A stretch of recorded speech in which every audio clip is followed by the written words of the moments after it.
Did you know we have a thriving global community of like-minded ancestral home cooks and homesteaders?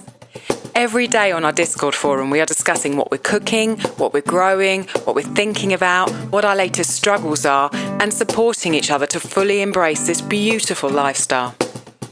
As a patron member, you can also choose to access an extra private podcast feed, which includes monthly intimate chats where Andrea and I talk in depth about what's happening in our lives and kitchens.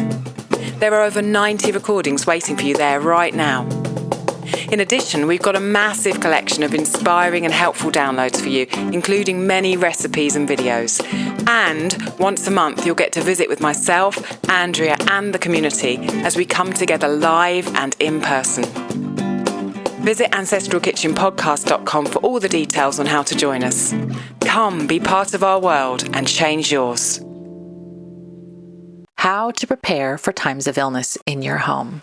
Having supplies on hand, some home remedies, and some handy rubrics and rules of thumb in your back pocket, as well as some healing foods prepared and set aside for such a time, are steps the wise person takes to avoid being caught off guard and unprepared in times of illness. In this episode, Alison and I will talk about some of our favorite tools and remedies that we keep on hand and procedures we use for times of illness. This episode is not to be taken as medical advice. Your personal health is between you and your maker.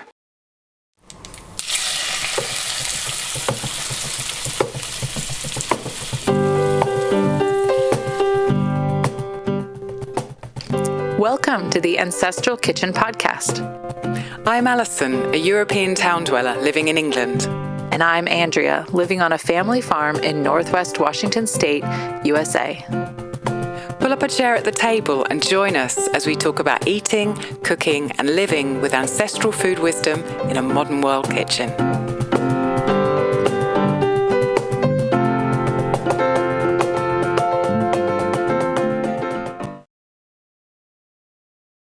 Hello, Alison. How are you? Hi, Andrea. I'm good. How are you? I'm good. I'm feeling like I've solved some technical issues on my side and... Excellent. That's always good. Yeah, well, we'll hope so. So I'm also still a little bit nervous about computers, so I just want to get right into this before anything blows up. So understand that, yeah. I am curious because sometimes I actually do know what you ate before we started, but I actually have no idea. Yeah. What did you eat before we start? You don't. Well, it's I tried to make a hearty meal today because the boys are outside this afternoon. Our bokashi compost that we've been putting all our kitchen waste into for the last few months has been fermenting slowly inside, and we've been getting the tea that comes out of it and putting that on our plants. And it's now ready to go into the compost bin, which we've never done before, because before we didn't have a compost bin in Italy. We just had pots. And so the bokashi went straight into the pots in a hole in the soil.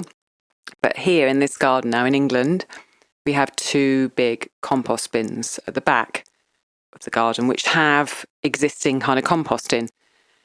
Previous stuff that the lady was sharing with put in there, and grass clippings and that kind of thing. And so we're actually putting the bokashi in kind of as a starter, a really to give a kickstart to that compost to make it even quicker and even better.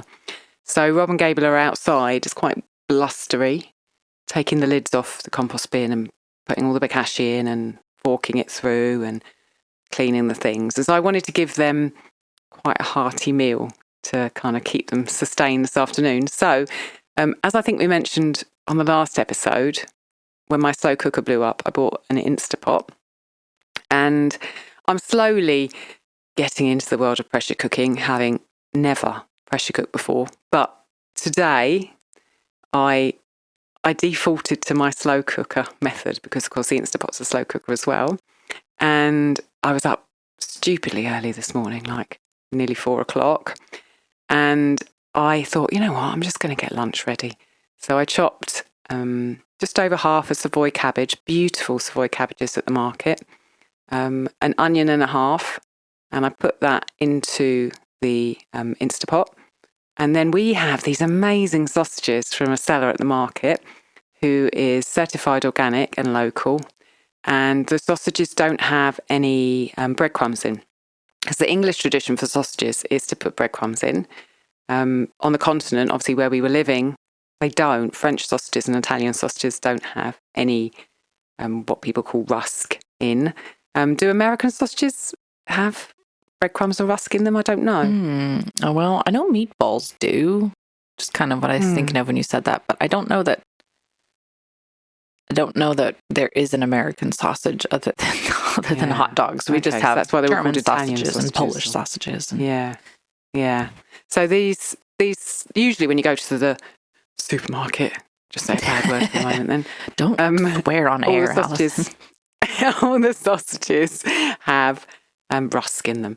So if they're normal ones, they'll have wheat in them. If they're gluten-free ones, they'll have potato starch in them.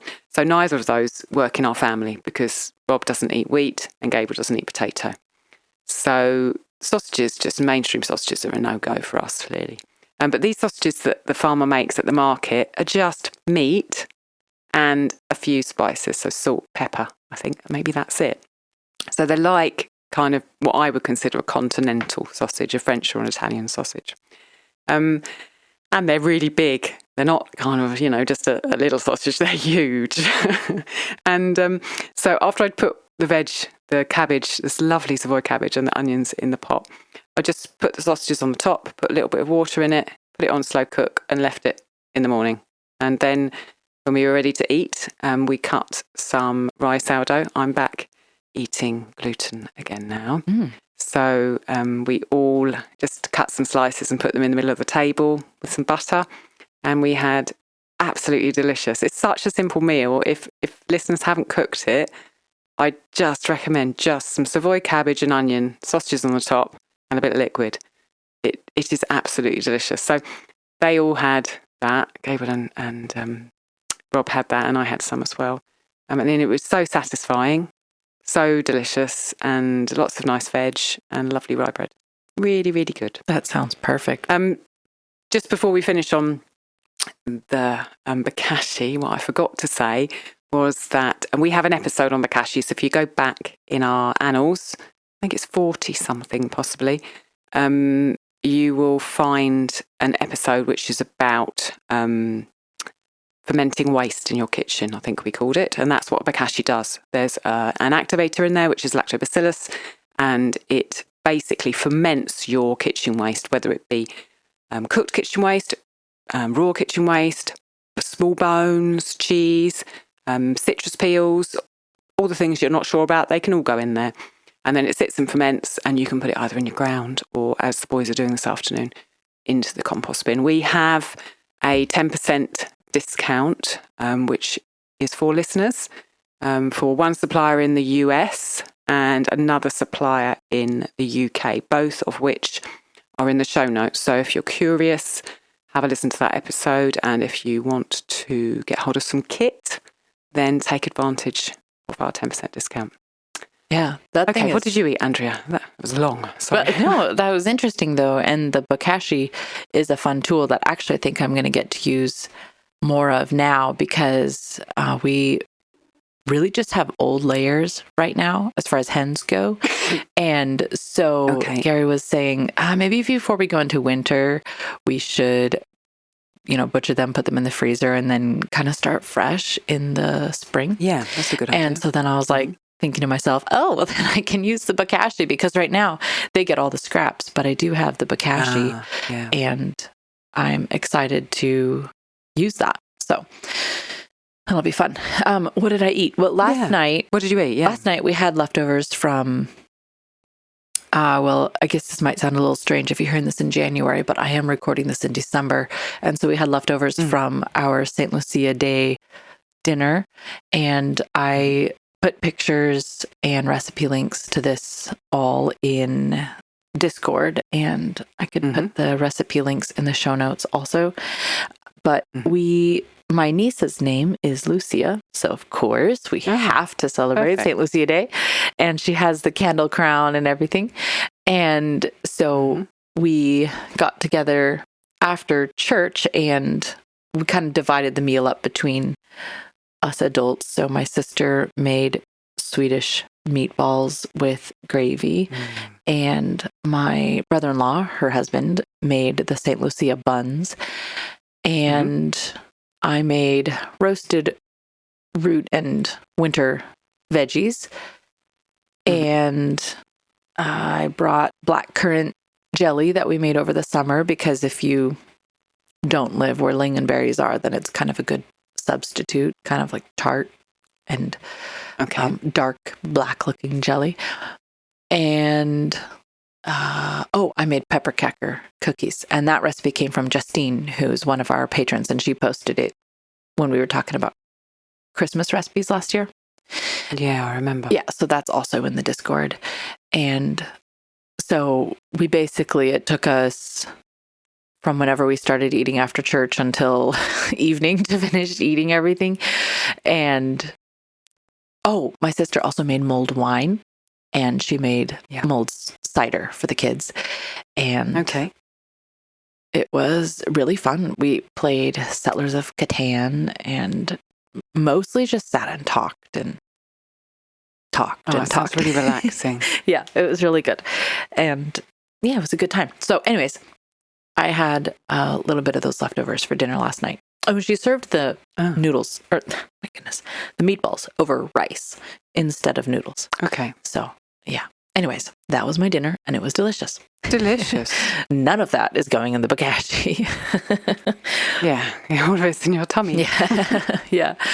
So before we go to the topic, Alison, I had this really sweet review that I wanted to read from Ellen, who I know through the Literary Life podcast, who shout out to the Literary Life. I know we have a lot of crossover with listeners, and I have met really, really wonderful people through there. And a lot of them are using your Spelt cookbook, or our cookbook in general.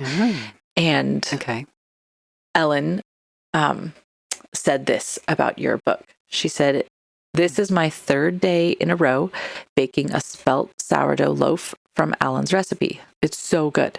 I've used spelt for bread for years for dietary reasons, but this recipe finally pulled things together for the sourdough. The kids voted it best bread ever, which is saying something because they are fresh bread obsessed." And she posted a really beautiful picture of her loaf also. So, wow. Yeah.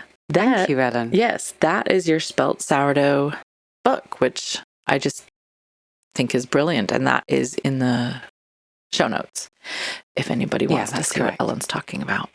It's so nice to actually see and hear of people actually cooking those breads, which have, furnished our table for many, many years, And it's quite some work to write up a recipe, as you know.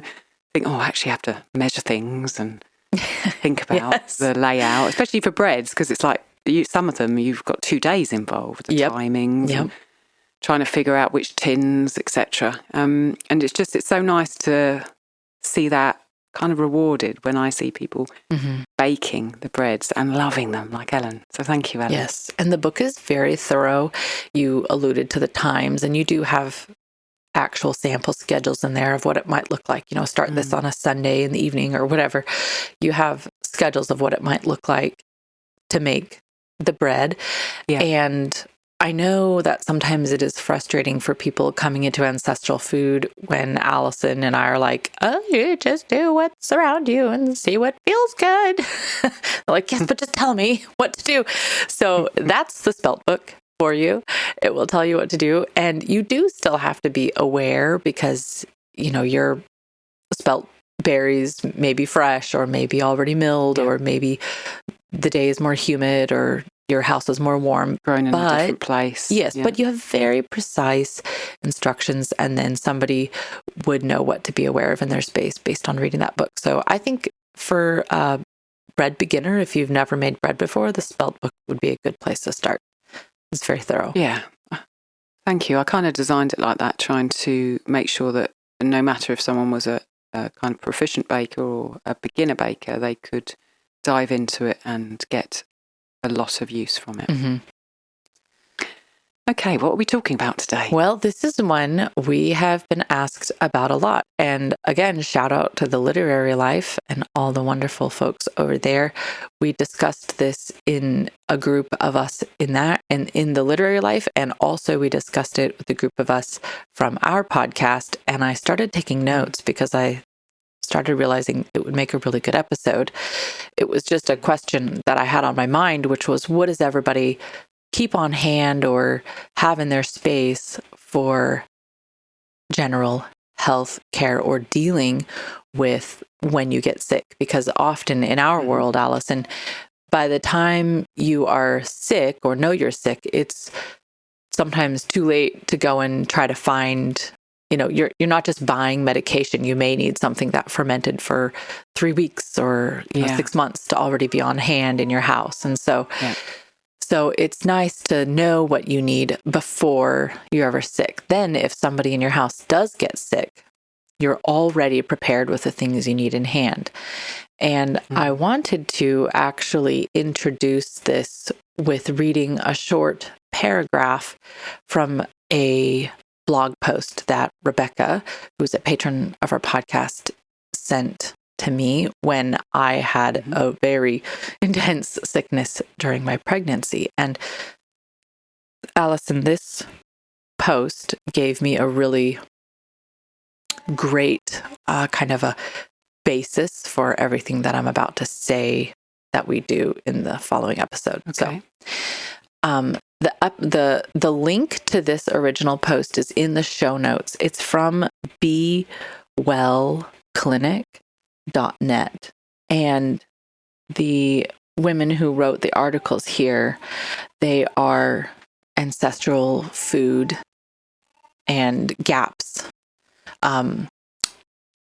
users and supporters. I don't know how to say it. And they both believe that food is the basis of, it's where you start your medicine. And you and I would both agree with that. And they both believe in maintaining a high level of health so that you ideally don't get to sickness, or when you do, you're already somewhat prepared. But let me read this paragraph to you. Okay. She says, is the body winning? If you are sick or your child is sick, you have to ask, is their body winning or losing? And how do I support their body? If they are breathing fast, having trouble breathing, vomiting, or having loose stools to the point of dehydration, or have the wrong level of consciousness, like fainting or unresponsive, that usually means the body is losing.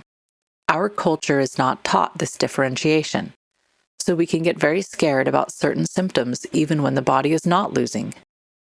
Bleeding out, vomiting, dehydration, loss of consciousness, or turning blue are things that you need to seek medical assistance for quickly. Most of the time, if those things aren't happening, you have time to figure out how to help your body or your child's body. Supporting your body when it's winning. Give your body rest, sleep, help your body so that it's resting and as calm as possible. Stay hydrated. Eat good, nourishing food, especially during illness.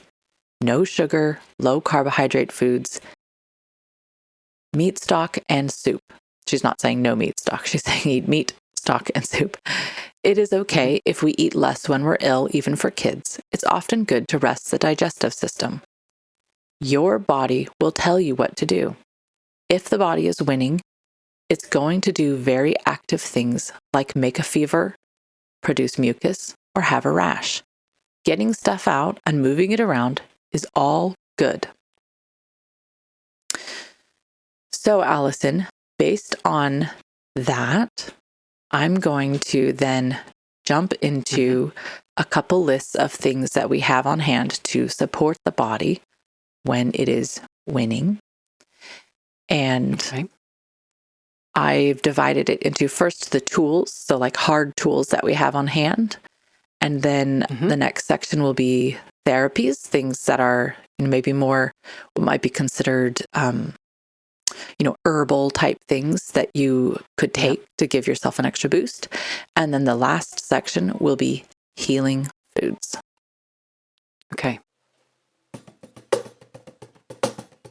If you're into ancestral eating, you'll know that liver is a superfood, full of vitamin A, K, and a whole host of B vitamins, plus many essential minerals. It has an exceptional nutrient profile and is a staple of traditional healthy diets. But it's not always easy to consistently get liver into our lives. Finding a good supply, cooking it so it actually tastes good, and getting all of our family to eat it. These things can be hard, especially when we're busy or travelling. That's where Andrea and I turn to liver capsules. They give us all the benefits of liver without having to worry about the sourcing, the preparation, or the eating. One Earth Health produces organ capsules from 100% grass-fed New Zealand-raised cattle. As a podcast listener, you can get 15% off your first order and 5% off subsequent orders by using the link in our show notes. And each time you order, you'll also be supporting us to continue making this podcast. Okay, so the first section is the tools. And we kind of have a lot of tools on hand, part of the reason being because we are very far from everything. We're what's considered outside of the 911 response zone. And so realistically, if we do have a problem, we need to go somewhere ourselves. We can't, they probably could come out here and would, but we have to assume that they might not. And I keep all the tools on one shelf in a labeled bin that says diagnostic tools. And then we have a dresser drawer with all the smaller things, which mostly like the therapeutics that I'll talk about in the second section. And I'm also building out a home health binder. This was inspired by my friend Lexi. She and her husband Brian have a podcast called Bright Hearth. And Lexi realized when she got sick one time, oh my goodness, if mom is sick and I'm the one with all the remedies in my head, what is everybody else going to do for me? And what are they going to do for the kids? And, she has family members who would want to come over and help. And she realized she would have to explain to them not only what things were, but where they were. And so she started building a home health binder. And inspired by that, I am working on one for our family. And what works for you and your children and your family would be different. And you knowing your children, you might know, hey, if my child has this sign, for them, it's pretty dangerous and we actually need to get help. Or you might know my child, when they do this, that's really normal for them and, not to be concerned. So Alison, when I'm going to just list these off, and I do have links for some of them that I bought, but for the most part, you could just find these anywhere or look up a medical supply place and get ones that worked for you. And if you have any of them too, Alison, or what you want to say, just throw it on top. Before I introduce the diagnostic tools, I want to teach something that I learned from a nurse friend. I'm not a doctor, and part of how I chose these tools and learned how to use them was through advice given to me by a nurse friend. So she said, the thing that is most important is to know what normal is. As an example, I'm going to tell you about an otoscope that I have, which we use for looking in ears. When I was reading about otoscopes online, every single one I looked at, people would say, oh, the light is too blue, or the light is too yellow, or the light is too red. So it, makes the inner ear look different than it should. Okay. When I asked my friend who's a nurse about this, she works in the emergency room, so that's right up her alley. She said, what's important is to get one otoscope and then learn how normal looks with that otoscope. The same thing with using any diagnostic tools. I could show you a CAT scan of lungs, but do we know even what we're looking at unless we know what a normal one looks like? How do we know what's abnormal? So she suggested with things like the otoscope, the blood pressure cuff, oximeter, the stethoscope, to use them a lot when the kids are just normal and healthy. Not only so that the kids are used to you using it on them, but also so that you know what you're comparing to. I thought that was very wise advice. So the first tool is a hot water bottle. Everybody should have a handful of these on hand, I've learned. Or you can use a hot, wet towel in a bag. I've done that before. Or a direct hot, wet towel. So just take a towel and run it under the hottest water your sink has, or in a bowl of hot water and wring it out. The second tool is an otoscope. I really like it. I read about a lot of them, and I can put the link to the one we have in the show notes. Okay. Stethoscope. Again, I did a ton of research on this one, and now that I have it, I started noticing that it's a good one. A lot of people have it. I even used it with our cow. Oh, wow. And when the vet came out, I noticed he had the same one. Oh, wow. Yeah. Okay. A stethoscope is useful for, I have found, when you listen to somebody's lungs, there's different quadrants of the lungs. And so then if somebody asks later, was it crackly here or there, you actually know where, not just that they were coughing. And that can indicate different things, if you're trying to figure out if somebody has pneumonia or something like that, COVID or whatever. A blood pressure cuff, very, very useful to have on hand. I tend towards slightly lower when I'm pregnant. And there was sometimes that I was taking my blood pressure just because I wanted to know if I was dead or not. And it was it was quite low. Yeah, you stood up and everything just started going white and you think, right, okay, my blood pressure's a bit low now. Yeah, actually there was some moments where I couldn't even stand up. And so Gary would come and take my blood pressure, and he also will do it. I've never felt, there's 2 times in my life, Alison, where I've just felt, many times where I feel so cared for, but these moments I'll remember from the pregnancy when I was just laying on the couch feeling like I couldn't move, and then suddenly I just felt somebody's hand on my neck, and Gary was standing there taking my blood pressure manually. I was like, oh, he's so hot.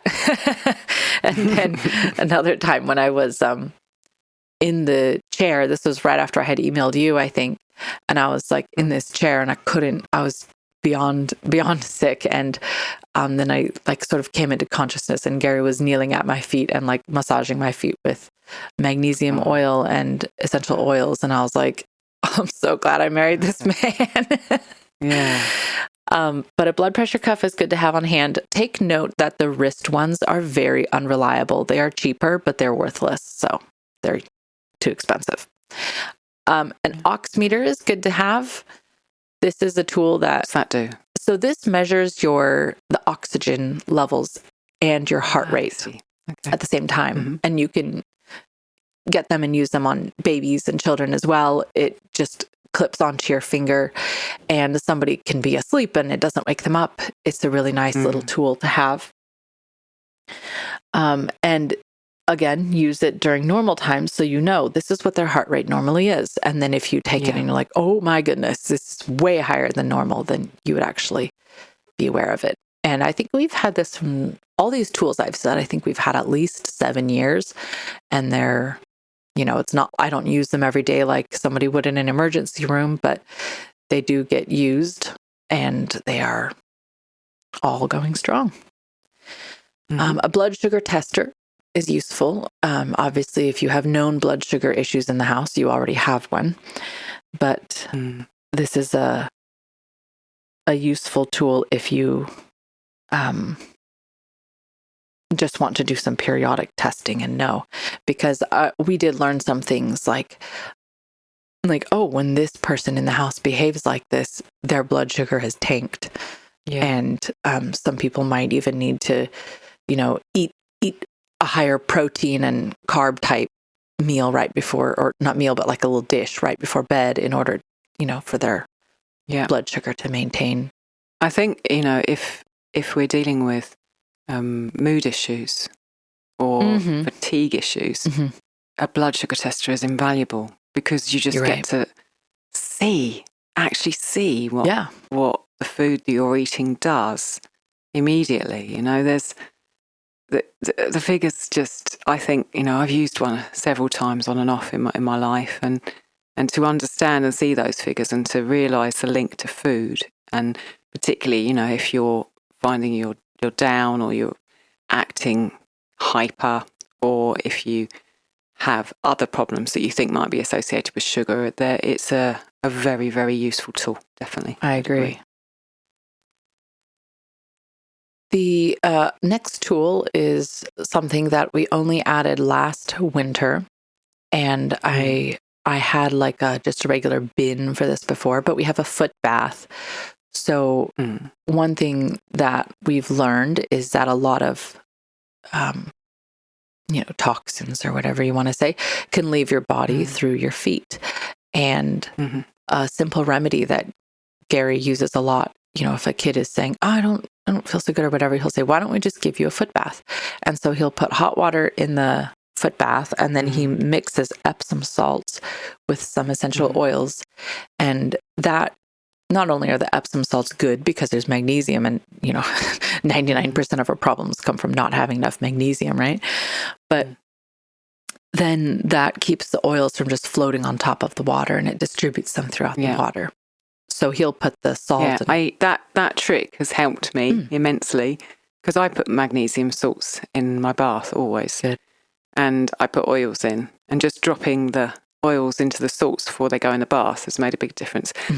I've got a bog standard washing up bowl as a foot bath, but very often, particularly when we were in Italy, when I had no bath because it was just a shower in the apartment, I used that regularly for detox. I'd put Epsom salts in, and I'd put some of the oils, particularly one you'd sent me, which is very piney in it. But also I use it for relaxation, because just, it's like Gary giving you that foot massage.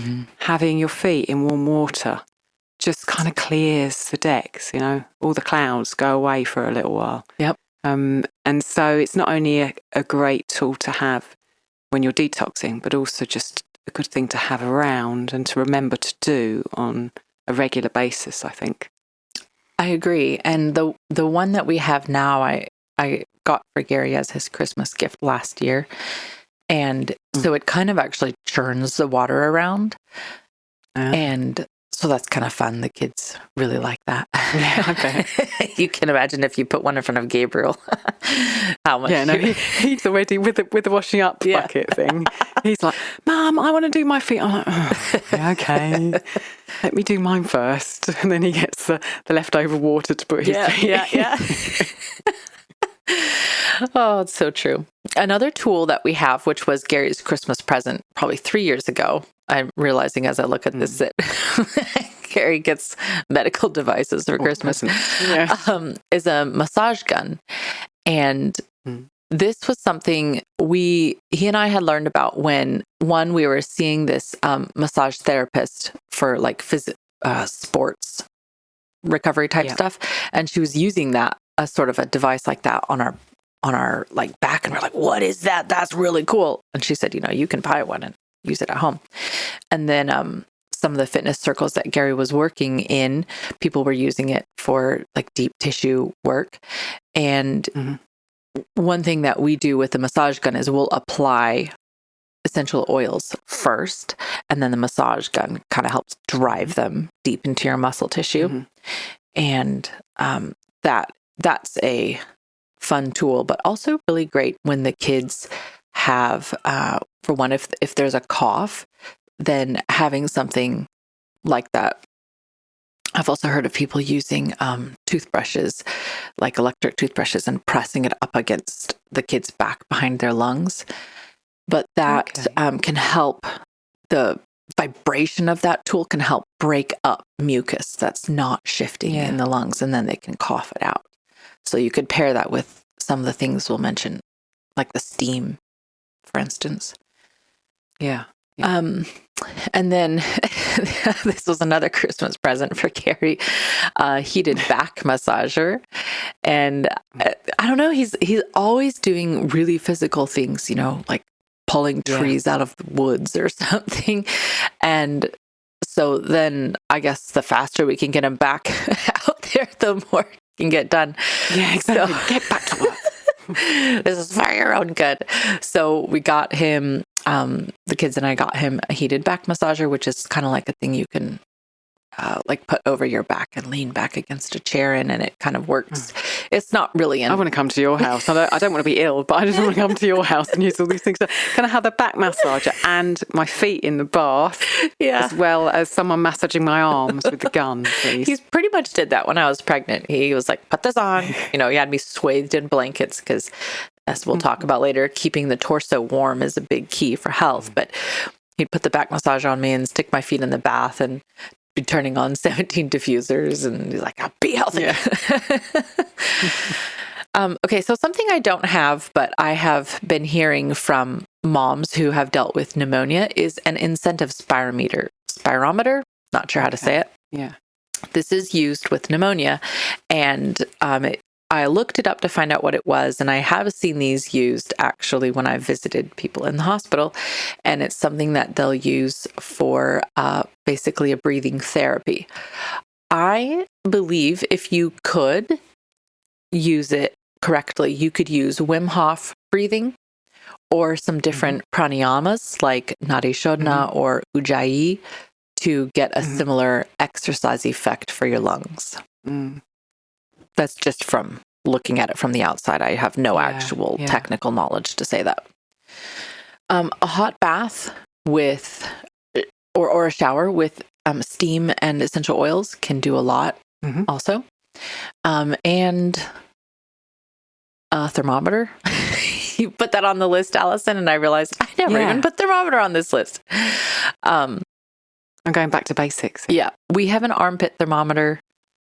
Under tongue is the most accurate, or the other way, but and I've also seen, we've had and used the ones that go across your forehead, but those take a little bit more skill because you actually have to hit a specific vein to get it right.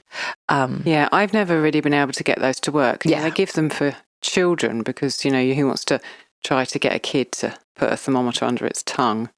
But I didn't really have much luck with those kind of strap-on thermometers. So we have an under-the-tongue one as well. I agree. We had one that was those forehead ones, and we ended up getting rid of it. Our kids when we take their temperature, they'll be like, can you take my temperature? Just any old day. Yeah. So we're like, yeah, sure. And so we kind of keep it in that realm of, not a bad thing. Fun. Yeah. Yeah. And then the last tool that I was going to say is a sauna. And there's a saying, like if in Norway or something, Finland, I can't remember where, if some sort of a herb native to the area, if this or sauna can't heal you, you're dead. So great faith in the sauna. And the more I've learned about saunas after actually having one here on the property, a wood-fired sauna, then I have learned, wow, sauna is really good for basically everything. It's not always accessible for everyone, but I did want to say that if you have access to one, it's worthwhile. You can sometimes book a session at an infrared sauna at a chiropractor or a naturopathic doctor. Some local gyms have them. And my friend Elaine has something called a sauna blanket. It's kind of like a sleeping bag she gets into, and it heats up and gives her body that high. Yeah, I know. I had never heard of one until she told me about it. No, so that's an option. And something that we always try to create is an atmosphere of being well and healing, and just generally keeping your body in a state of, high wellness. Hey, you washing the dishes. Been there. You've heard Alison and I talk over and over about her love of rye sourdough bread. Well, I might actually call it an obsession, but that's neither here nor there. Now you can make Alison's rye sourdough in your own kitchen with her as your teacher. And she's a really good teacher. Rye is economical, it's delicious, and full of nutrients and low in gluten. There's a reason why it has been a darling of bread bakers for centuries. Make it into sourdough, as Alison will show you in her course, Rye Sourdough Bread, Mastering the Basics. And you've got an amazing, tasty, and nutritious staple in your kitchen. It's traditional and it's nutritional. In this course, you'll learn everything there is to know about how she creates and maintains her rye sourdough starter, all about whole grain sourdough rye, including the key differences between baking with rye and wheat, how to make 2 loaves, an everyday rye sandwich bread, and a delicious Russian-style dark rye loaf, and what to do with your sourdough discard, including video walkthroughs for sourdough pancakes and a tasty, sweet, spiced cake. Head to www.ancestralkitchen.com/rye. So the next section that I wanted to talk about, Alison, is the therapeutics and or therapies. So procedures that you would do, things that are, physical, things that can keep your body well. Yeah. The first and most important is keeping your torso warm. Yeah. And Alison, you made a note about cold therapy. Could you explain that? Yeah, it's just something that Rob has definitely experienced I think he's been doing cold therapy almost a decade now, because he started it when we were living in Penzance. And what he's noticed is that if he gets ill, it's vital that he stops his cold therapy. So he does cold showers every morning. But, cold therapy might be, having a dip in the river as well. And he does that every morning. But if he feels like he's starting to get ill and he continues with that cold therapy, he worsens what's going to happen by continuing with it. So as well as, keeping your torso warm, if you are doing any form of cold therapy, don't keep trying to push through thinking, this is going to help my immune system. If you're ill, stop it and keep yourself warm. Take your foot off the pedal a bit. That tracks, Alison, because my understanding of cold therapy, which Rob could illuminate for me, I'm sure better, is that in some sense what it does is it pushes your body and then your body responds, and that creates a healing effect. But if your body is already pushed quite far with an illness, then that would be a bit too much, and you need to only go into the healing mode instead of the pushing mode. Yeah, correct. Okay, so and Wim Hof, which I referred to earlier, I'll put that in the show notes, Alison, because that might not have made sense to some people. But Wim Hof is a person who promotes cold therapies, and you can read, he's got books and videos and things like that. Courses and lots of things. Mm-hmm. Something I've learned about is castor oil packs. This is something I didn't even know about until after Jacob was born, but these are basically packs.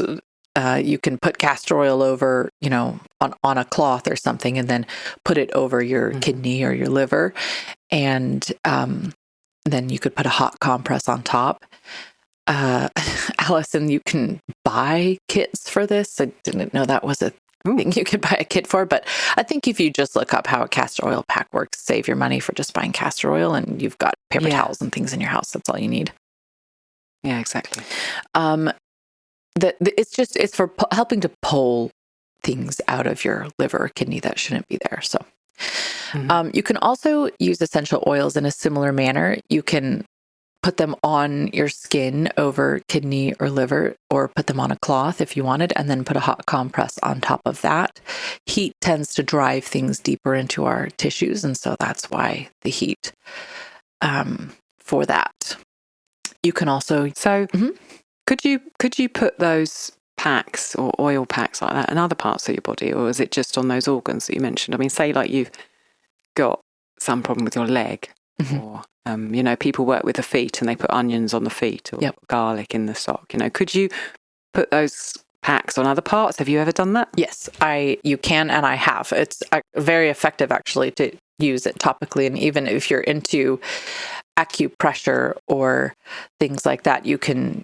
Maybe you already have a familiarity with, or you can look up parts of the body that correlate to different organs and utilize that as well, such as, reflexology on the feet or on the ears. And yes, if you had like you said, some problem with your leg or something with your lungs, you can apply the oils over that space and then put your compress on top and then enjoy the benefits. I've got another question for you, which you may or may not know the answer to, which is if you're putting those packs on and it's drawing the toxins out of, say, for instance, the liver or the kidney, is it then bringing those into the bloodstream and then you've got to detox those? So you're looking at supporting your detoxification. Where is it pulling those toxins to?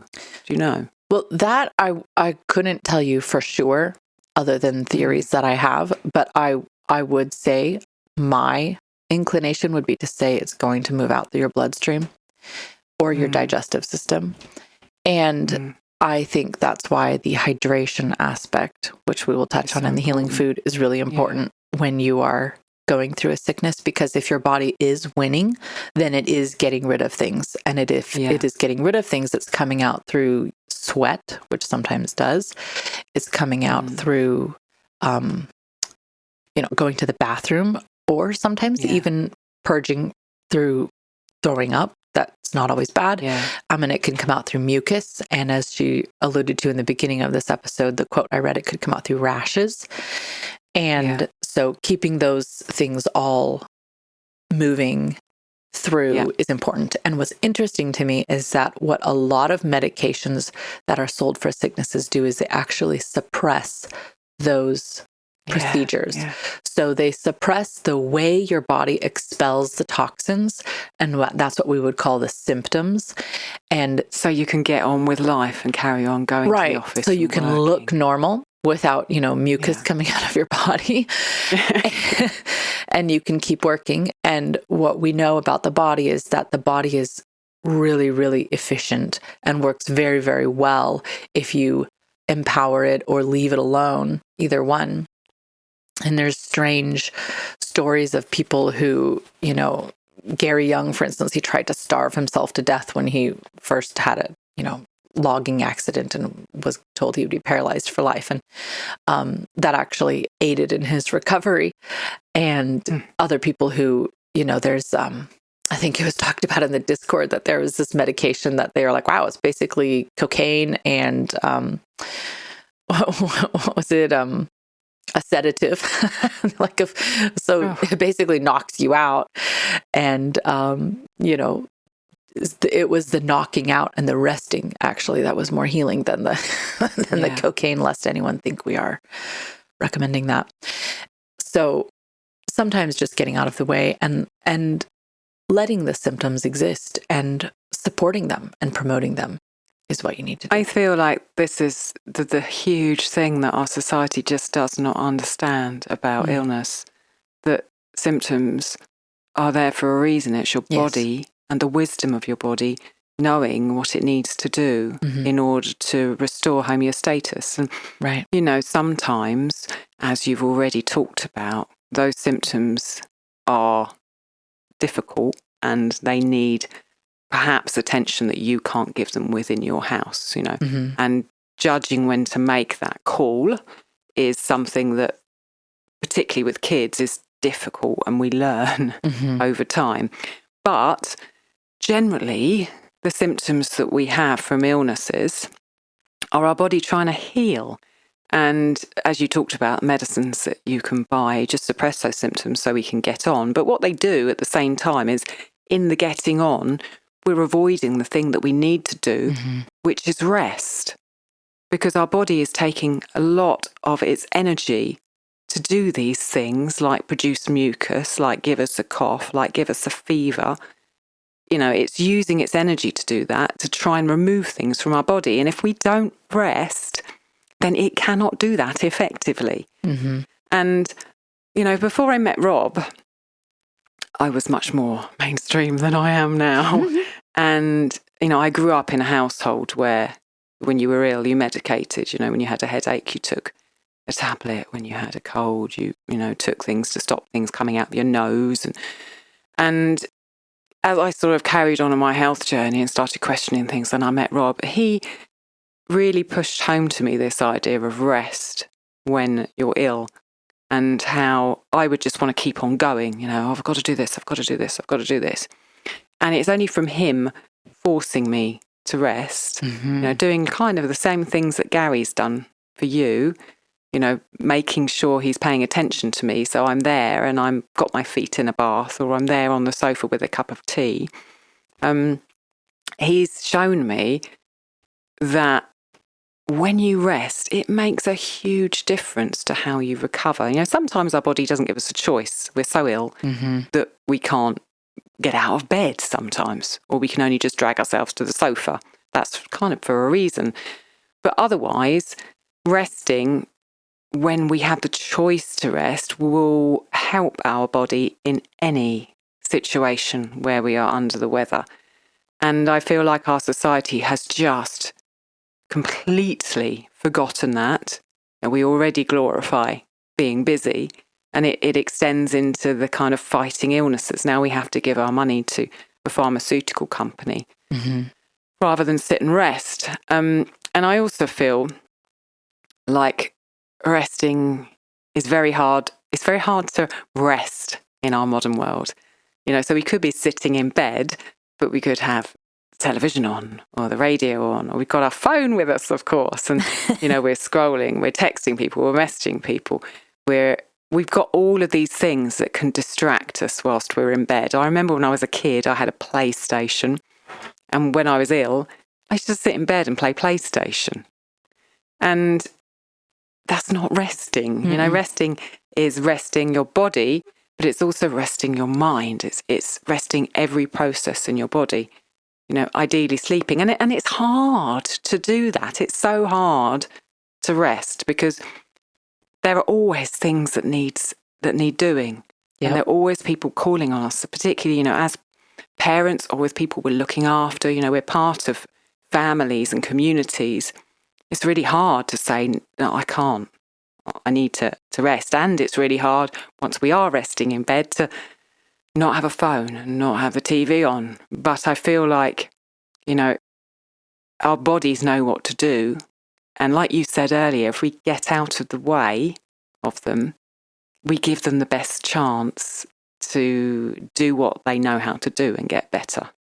Absolutely. So, yeah, that's my 2 cents on that, because I feel quite strongly about it. And it's been a journey that I've struggled with myself because I'm not very good at resting. I have to practice. It's like a practice for me, like a meditation practice or any form of practice to change my habitual state of finding rest difficult by actually resting. It's the practice that makes the change happen over time in your personality. So, yeah. What about eating or not eating? You mentioned earlier about how you, from the Be Well Clinic, how you could eat perhaps more lightly because the body needs its energy for healing rather than digesting. How do you feel about eating when you're ill, Andrea? Well, this is another place, Alison, where you can listen to your body, because if your body doesn't want to eat, there's probably a reason. And being in tune and aware with yourself or your patient, knowing if they should be getting little sips of something, certainly that through hydration and keeping the liquids up, as you said. I think that's important.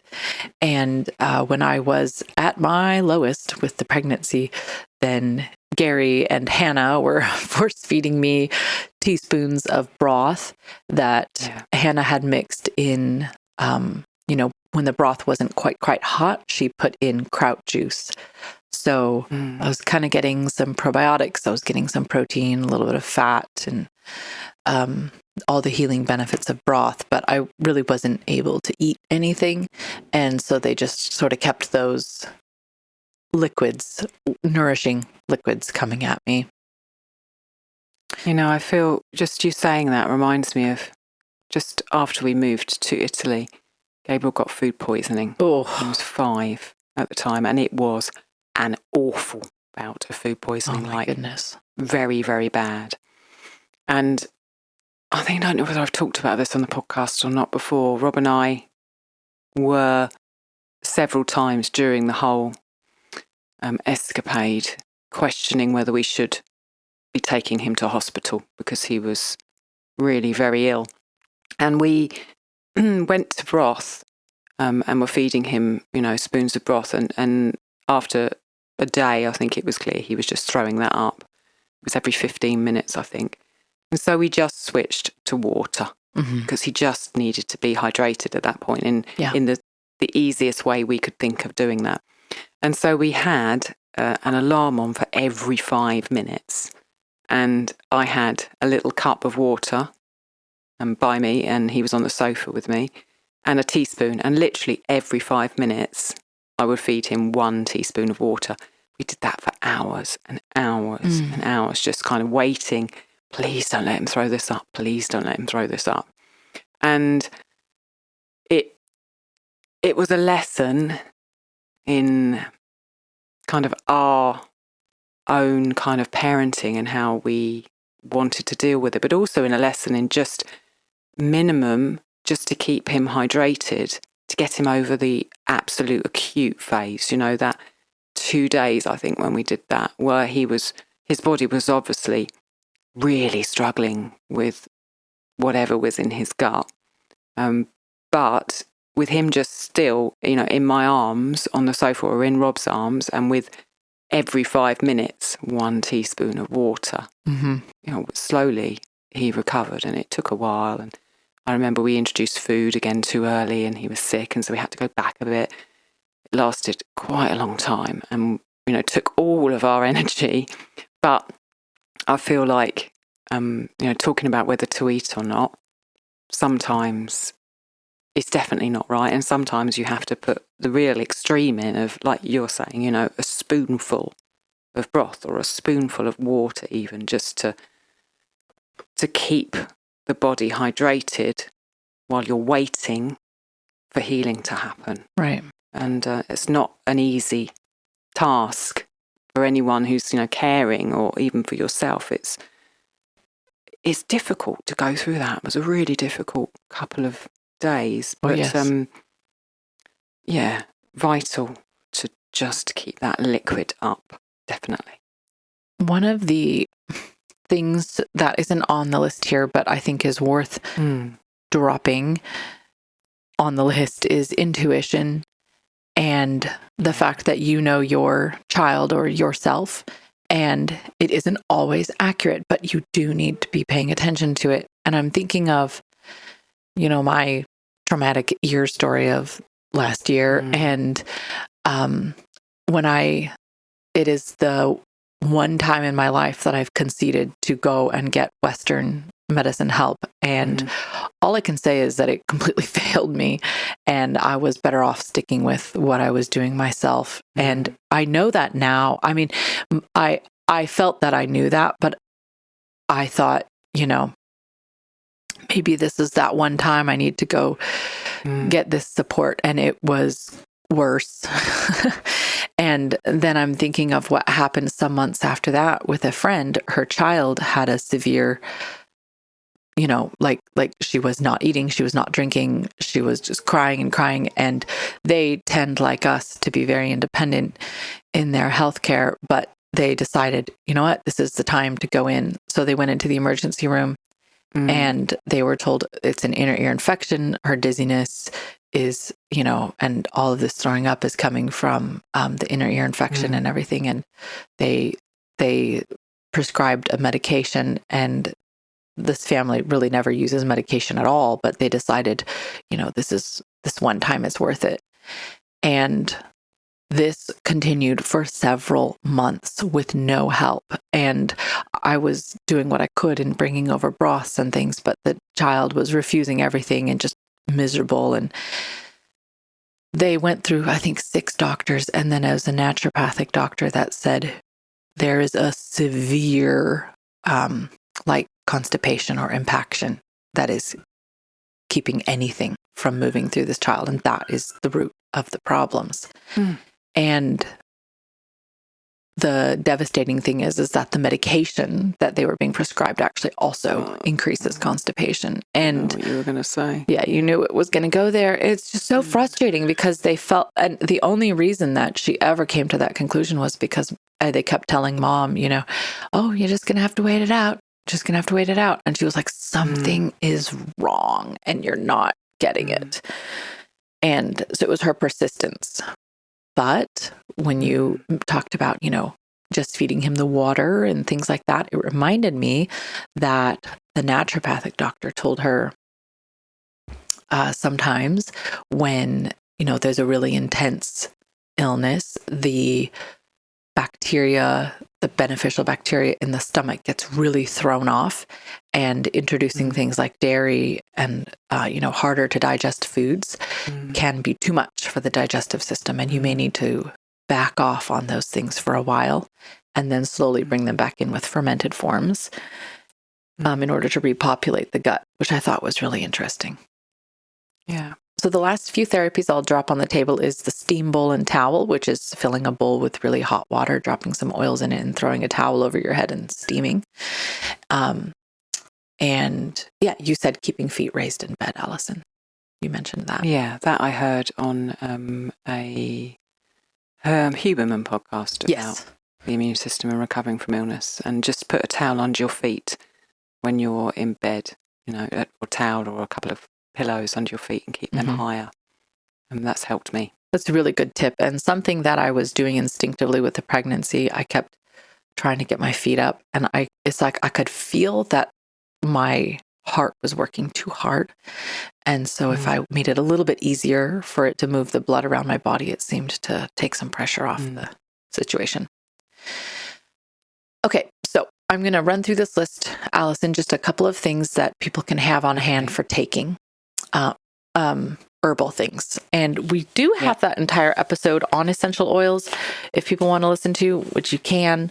I'll link that in the show notes, as I don't remember the number, but pretty much everything that I'm going to say you can make yourself. So catnip or sage are good herbs for cough and mucus. Peppermint is good mucus drying if you do need that situation. Pain cream, which is something you can make, or I get the one from Young Living that they have, which is it's topical for bruising or pain, things like that, because there's a lot that plants can do to support that experience. And I think I will probably keep ibuprofen on hand now after my ear experience. Never have needed it. Well, in my entire adult life. And I never thought I would keep it on hand. But after what happened with the ear, I'm now considering there may be an acute situation that could be so intense that in order to get through it, you may need some pain relief. The thing to caution with is pain relief tends to make people go back to what they were doing before, like you said, with the resting. And that is not beneficial. Purple onions, you can dice them up, cover them with raw honey, let it ferment on the counter for a day or two, and then strain it out. And that makes a kind of a cough syrup. You can also do the same thing with fermented garlic. You can ferment garlic and honey, and it can stay in your refrigerator for years, honestly. A long time. Yeah, a long time. Homeopathy is a path you could go down. I don't know a lot about it, but I have a lot of friends who are very well versed in that and trust it quite well. So that's an area to explore. Essential oils, obviously, I feel like I use those for everything, but they're just useful in your life generally.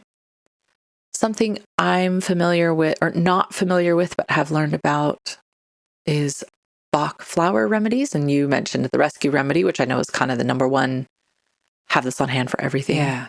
That's just a really good thing to have hanging around, because anything where, in an injury, there's usually comes some sort of shock involved, and I think it's a mix of 5 different remedies, and it is very, very good for calming someone down and kind of changing the state of their body. So I would certainly recommend that. Yeah. And for spelling on that, it's Bach as in the composer, flower remedies, flower as in the flowers that grow in a garden. And rescue remedy is the one you mentioned. Herbal teas and infusions. I have a variety of dried herbs on hand, and we just kind of pull from them as needed. There's lots of books on herbs you could get. You really only need one to start. And you don't want to go too far down the road of overwhelming yourself with information. Did you have a book to mention, Alison? I agree. Yeah, well, I think it's good to have a book. Yes. Just like what you said. Just choose one, and then it's there for you to have a flick through, but it's also there for you to turn to if you're in a situation. And like you, we've got, a stash of various herbs that we've used for various things that we can draw on. And so I think it's useful just to have something on your shelf. And you can find them in thrift stores, charity shops quite a lot. I often see herbal books. So, go and have a look, and you'll find one for like a couple of dollars, a couple of pounds probably. And I often turn to herbs. I'm not into homeopathy, kind of similar to you. I don't have much experience with that, but I do have much more experience with herbs. But I'm not a herbalist, but I have worked with herbs a lot more, and having a book on hand has guided me many times. Yeah, we do have an episode, Alison. You just reminded me. With Stephanie, right? In the private podcast, and she's an herbalist and a supporter of the podcast as well. And her episode is all about herbs. If somebody wanted to hear more in that supporter, it's like a supporter benefit podcast. Yeah. Also, Alison, you mentioned arnica, which there's homeopathy for arnica, and there's also topicals that you can get. Yes, both. Lovely. Arnica, absolutely wonderful. Yeah, useful for everything. Cream. I mean, I've always got the cream around. Yeah. And it's wonderful. Yeah. Garlic mullein, which is a dropper type infusion you can get. Garlic in general. If you want benefits of garlic and you have a hard time taking raw garlic, you could just swallow a small garlic clove whole. As we mentioned in the garlic episode, there's benefits to smashing the garlic and letting it rest. Yeah. And I think garlic is delicious, so I don't have a problem with that, but depending on somebody's preferences. Electrolytes. Didn't you just post in Discord, Alison? I did. I looked at that and I thought, hang on a minute, I just asked a question about that last week. Yeah. So Colleen told me about, when I was pregnant, she told me about a sort of a hydration drink that she makes, which I made for our neighbor one time, and I've made for myself as well. And she mixes blackstrap molasses, Redmond salt, and lemon juice in water. And you don't need much of any of those. You can kind of vary it based on your tolerance of the different flavors, and you don't need much salt. You can also buy electrolyte drop type things you can add. I know there's a lot of brands of those. The only one I'm really familiar with is Young Living makes one, and I use that. But I know there's lots of good ones out there. I just don't know the brands. If you go and listen to any of the other podcasts in the ancestral health world, you will find yourself listening to adverts by a particular brand of electrolyte drink. Oh, really? are just everywhere, it seems. Oh, that's funny. But I think, like you said, you can make them yourself, so you don't need to buy those. Yeah. Or they can pay us a ton of money and we'll tell you to, I'm just kidding. Yeah, come and sponsor our podcast and help us pay for our equipment and all of the work. That would be nice. There's a popular herb that I thought should get her own mention is echinacea. This is one you can buy the plant, or you can even take capsules and things like that. And Alison, I had noted down vitamin C, and you were going to mention something about rose hips. I was wondering if you could say that. Yeah, just that I always think it's nicer to try and get supplements from nature if possible. And vitamin C is quite an easy one in that, certainly around here, there's tons of rose hips. You can go and collect the rose hips, and then You can make a syrup with them, or you can dehydrate them and put rosehip powder on your porridge or in smoothies, and that's natural vitamin C. With echinacea, you just mentioned, there's one thing I wanted to say about that, which is that it's an immune stimulant. And so if you are struggling perhaps with a cold and you want your immune system to buck up and help you, then taking echinacea is a good thing. If you are instead suffering with something where your immune system is overactivated, so like people would talk about if they're talking about COVID and cytokine storms and all that kind of thing, then you probably don't want to take echinacea because it's stimulating the immune system. So I've been a bit wary with echinacea in certain situations, knowing when to apply it and when to not. I'm sure you can read that on the internet and find out more about that. Yes. You could also make elderberry syrup, and the one that I make, I forgot about that. I throw in cinnamon chips and clove and rose hips, and if you can hear the baby in the background, I don't know if you can, but he's upstairs with people, so he's not just laying on the floor somewhere yelling for me. Something I learned about after my CT scan was taking potassium iodide for radiation exposure, and I also, just a general thing to keep on hand is the beef liver capsules, in case if you come to a point in time like I did with pregnancy where you need the support of the beef liver, but you're really struggling with eating anything. And something that I didn't put on the list here, but I think is very worth. People are being loud upstairs. I'm sorry if you can hear it. Very worth mentioning is calcium lactate. I learned about this during my pregnancy from Rebecca also, as she sent me an article from the Be Well website. And calcium lactate,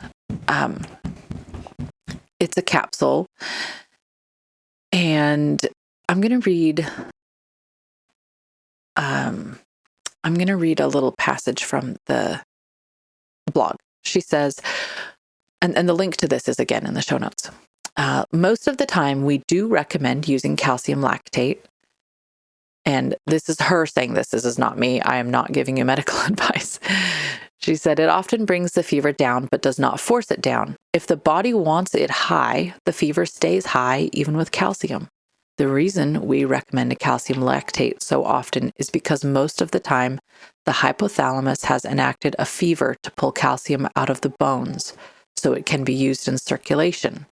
We give calcium to the body so it doesn't have to pull it out of our bones. Often when the body gets calcium lactate, the hypothalamus says, thank you, that's all I needed, and the fever goes away for a while. If the fever comes back, your body needs more calcium, so give more. You're never going to overdose if you're dosing per the body's symptoms. We're going to give small amounts at a time. And there's more in the article about using it. But I thought that was so interesting because I had never heard of that before, the body pulling calcium from the bones during a fever.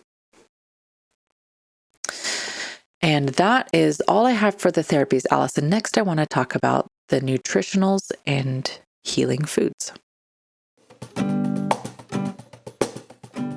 Do you love oats?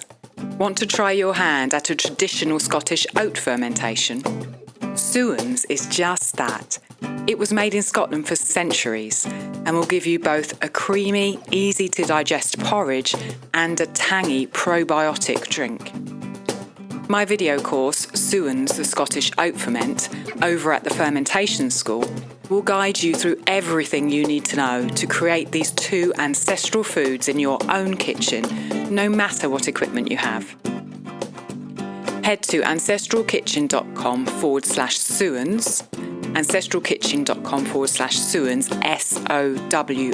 SOWANS, or click the link in the show notes to get a 10% discount automatically applied.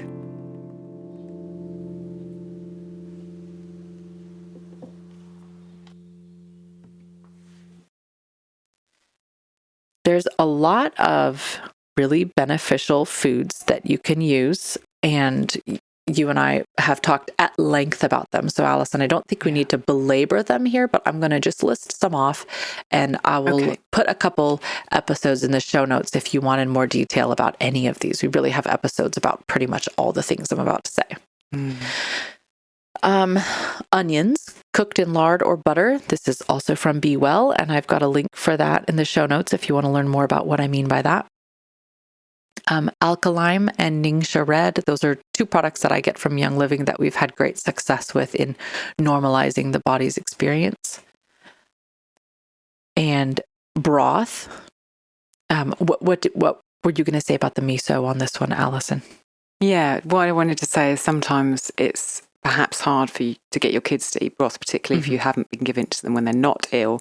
And one thing I've found, particularly with beef broth, which can be a bit more robust, is that if you put miso into it, it changes the flavour and it's kind of more salty and really tangy. And so sometimes with children, if you can't get them to drink beef broth, put a spoonful of miso in it and stir it around and try again. Okay. And I'm also going to link in the show notes, Alison. We had an author on the podcast last year, and I'll put that episode in the link as well. And she actually has a book about using broth, very pointedly with herbs and things like that. And it's a great book. I'll put that in the notes. Chicken soup. Yeah. Loads of benefits of chicken soup. One time I tried to write them all out, and it looked like I was writing a medical treatise. And I just decided the conclusion was eat chicken soup when you need support. Smoothies. When I was pregnant and ill, there was sometimes that the only way I could eat things was to sort of throw them in a smoothie and make a blended, or sometimes it had to be really cold. The temperature seemed to help for some reason. Food, which I know, generally speaking, we should be telling you to eat warming foods. But if it's between a colder food and not eating anything at all, I had to go with the cold. Yeah. Easy to digest foods, as we referred to before, which if you don't know what that is, just default to stage 1 of GAPS and you'll be covered on all bases there. Sauerkraut in small portions so you don't overwhelm the body, or kraut juice, which I mentioned before is good to put in broth. Kind of like you said with the kids, if you are having a hard time getting them to eat something, just a quarter cup of broth and a teaspoon of kraut juice and a pinch of miso is basically a medicine bomb beyond anything you could buy at the store. An over easy egg. There's lots of healing benefits in that yolk, choline and things like that. Tibikos, formerly known as water kefir, and kombucha. Those are two different sources of probiotics. You don't have to give somebody all of these things, but a teaspoon or two of that could be supportive. Milk kefir, beef liver or beef pate, boiled soups, so just chopping vegetables and meats and putting them in broth and boiling them.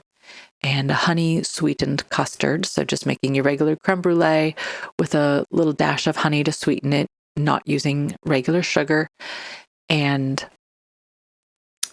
serving that. And Rebecca there is a healing soup, or a sick soup, as she calls it, with loads of herbal and plant benefits in it. I'm not sure if that's a public recipe or if it's from a paid program that she reads recipes off of. So if she says it's something we can share, then I'll share it. And if it's paid, I'll put the source in the show notes. But she makes it's just what I think is good about the fact that she does that is that it's just there in the freezer. So she makes it in batches. And so any of these kind of things like the beef liver pate or, soups, anything like that, you could make in advance. And if you've got enough space in your freezer, leave them in there. And then when you've got something and the kids have something and you just don't have the energy, you can pull that out of the freezer, which I think is genius. Yes. And for the most part, everything we just said, well, not the custard, I suppose, or a smoothie, but can be made or prepared in advance. And by in advance, I mean, you just having a normal Tuesday and you make a big batch of soup and freeze a couple jars of it, or bags or whatever. And then when you do get sick, it's usually too late to start cooking because you're sick. So having it on hand is great. Or having a neighbor, as my neighbor and I have done for each other. You know, she's brought over elderberry syrup that she made on the spot when we had something going on. And I've brought over broth that I made on the spot when she had something going on. So that's a good network to have too. So Alison, I will link everything that has links that we talked about. And I'll throw a couple episodes in the show notes as well of things that we mentioned here as well. Thank you. And I know that we just kind of crammed a ton of information into this, but was there anything else that you wanted to say before we closed out this episode? No, I think we've covered a lot. Thank you ever so much for sharing, kind of particularly all your equipment, because that's not something that I know much about, but all of it generally. It's been really informative. Thank you. Awesome.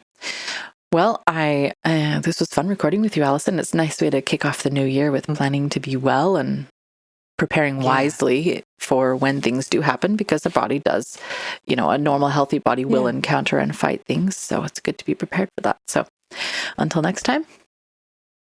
Thanks, Andrea. All right. Bye. Bye. If you'd like to support the podcast, you can join as a patron.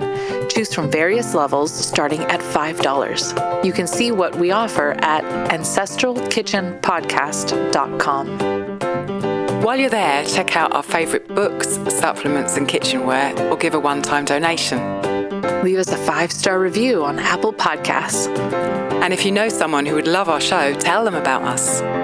You are helping to bring ancestral food wisdom into modern kitchens, changing the world one plate at a time.